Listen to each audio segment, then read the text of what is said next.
Hey, Mrparka here to review a new movie that's not yet released on DVD. I got an online screener. It's called Sledge. I love the title, and this movie, it's kind of like your homage parody of a slasher film. Basically what we have here is some dumb kids who are played by like 30-year-old somethings that go out in the woods and for the typical shenanigans, sex, beer, you know.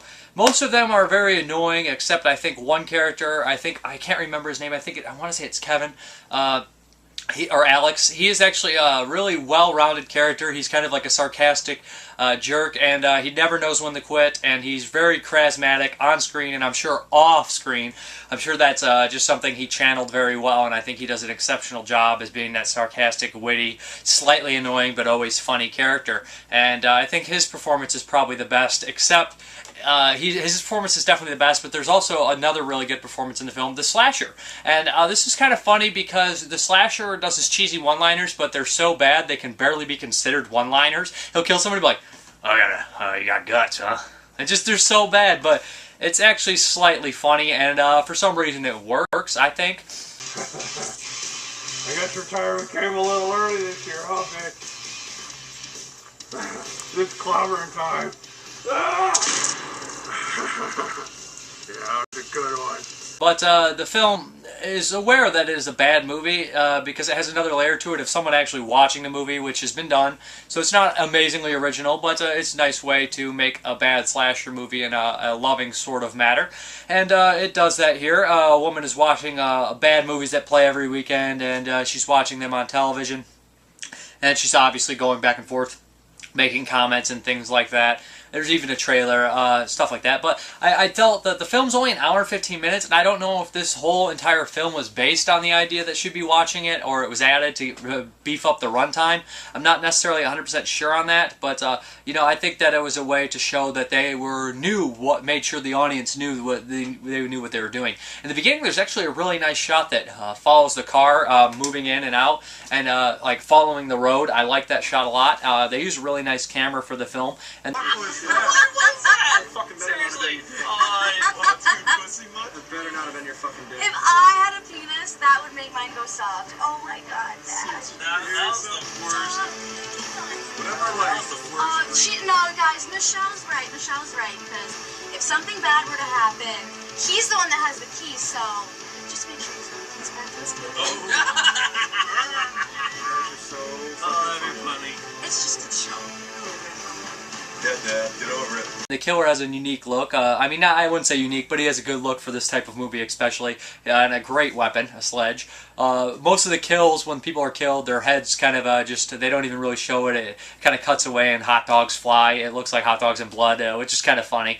But I think that the pacing was off. I watched this with someone else and they mentioned the pacing, and I would agree to that. I think that they added a couple murders here and there of characters that were unrelated to, you know, keep your interest. But I thought that it was a little slow on some of the pacing in there, and I caught myself wondering when the killer was going to strike and whatnot. I did enjoy the killer. I enjoyed his one-liners. I enjoyed some things about the film. I thought the pacing was off. I thought some of the characters were dreadful. I mean, not bad acting, it's just I was like, oh my god, I hate these people. But I like the one character. I think you're supposed to. So it's definitely a mixed bag, but I think a lot of people get a kick out of this, and I think they'll appreciate the killer. I'd like to see a sequel, because this movie is one of those ones where the sequel will be bigger and better, and we'll get to see more killers and more kills, and that's really what a lot of these movies are about. But, yeah, it has a nice little homage parody slasher movie. I guess I hate using the term self-aware because I've used it in a million reviews and a million movies, but a lot of these movies now are self-aware of what they are and what they're trying to be. And it's kind of writing like a little homage to the slasher genre, knowing what it is. I mean, there were times when people were making bad movies that know they're bad. This movie is an intentional sort of bad movie, watching a bad movie on television. But if you make a bad movie but it's entertaining, I mean, you really kind of accomplish your goal. But that is Sledge. There'll be some information below. I'll show some scenes here and there.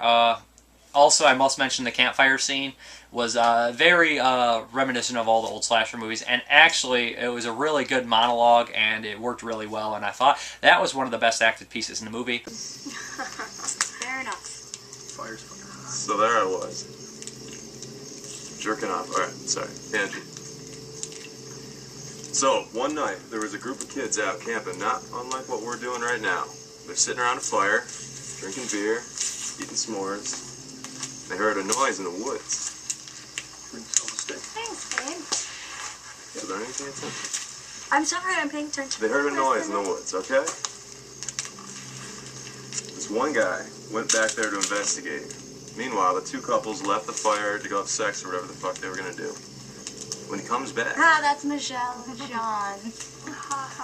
Yeah, that's, Okay, go that's ahead. what I was talking I'm about. sorry, continue. When he comes back, he notices it's really quiet. So he starts calling out the names to his friends. Nobody answers. So he goes over their tents, unzips the tent, goes in, finds it's full of blood. His friends are gone. He freaks out, alright? He grabs the car keys, runs straight to his vehicle, drives away. Not away, because he had to do something. He went to the sheriff's office. But those pig fuckers, they looked at him and they were like, this guy's drunk. They booked him on a DUI, kept him overnight. Told him to get lost. They thought he was lying. So the next day, he convinces them that he came with friends. And so they all went out to the campsite. And when they got there, no tents, no gear, no fire pit, no anything. The whole place had been cleaned up. The guy was crazy. He had to figure out what happened to his friends. He convinced the sheriffs to help him look. So they started this search. The search went from where the fire was out. They wanted to interview everybody in the area. See if everybody had an alibi. This isn't true. This is so true. And he's gonna come for you, Nash. Good killer. Some good shots early on. And, a decent premise. And, but nothing amazingly original, but something fun.